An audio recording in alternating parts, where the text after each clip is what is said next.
Hi, today I'm going to show you how to convert your single player game into a multiplayer game. First, let's create a simple multiplayer game fast and go through that script, and let's see how we convert that same script into a multiplayer game. In this scene, I have a character with an animator and a simple script. Animator has an animator controller which actually has only a simple blend tree. The blend tree contains a forward and idle animation and the parameter which is named move speed. When the move speed is 0, character stays idle. When the move speed is 1, character runs forward. So in the script, what I do is I move the character and the camera. Let's go to the move script. Here I have in the start function I get the animator for the character and get the main camera. In the update function I have two functions, character move and camera move. In character move, what I do is get the horizontal and vertical inputs, and those inputs are forward and side. From those forward and side parameters I create a vector which is move vector, and using that move vector I make the character look at the turning position. So look at position. So it happens like this. Uh, I have the character position and the move vector. When the move vector change, this actually change around and character actually look at the position. Simple. Set float, animated set float, which is setting the float parameter move speed.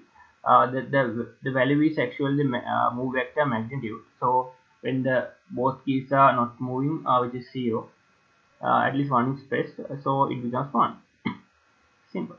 And I have this move camera script that basically place the camera on top of the player and make the camera look at the player. So once I play this, you can see using arrow keys I can move the character, and camera actually also follows the character. It's simple. Now I'm going to make this a multiplayer game. First we have to add a new empty game object, name it something,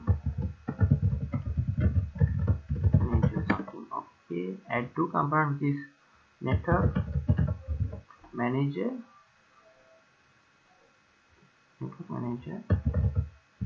and network hardware.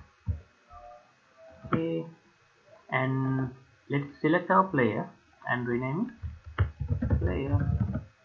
And for prefab, let's add a player. Let's name player. Let's name some player name. Okay, let's add that as a prefab, and then delete the actual on this player. In the player main prefab, we have to add two other things, components, network animator, and when you add the network animator you get the network identity for free, and network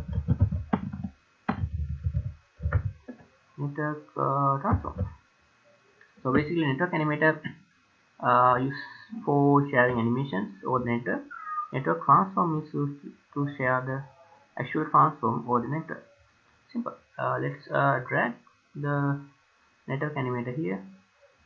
Let's drag the animator to the network animator parameter. Then you can actually see what parameters we can share. We have blend and move speed, which is actual parameters in our animator. So we just need to share only the move speed. And in the network transform view, we can specify the transfer rate, but we don't know. We're not going to do that. And in the script, we are going to make some small changes.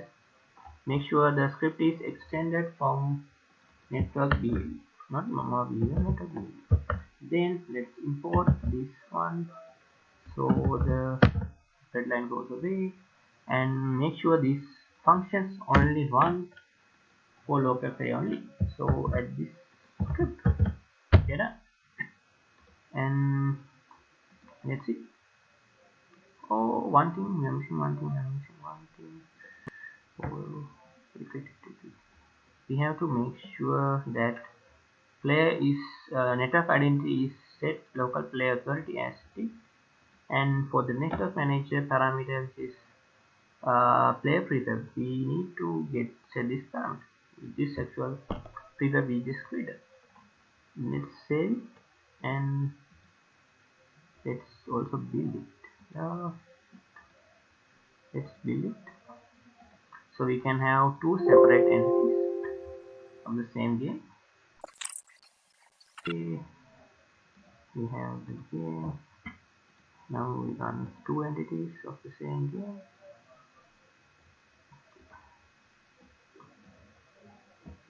LAN host and LAN client.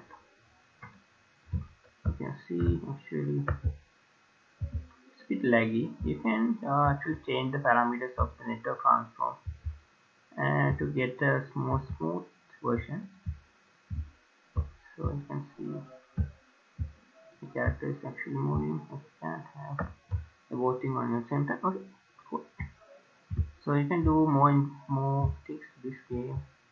Let's make this character shoot something or something like that, and I will do that in further tutorials. Thank you.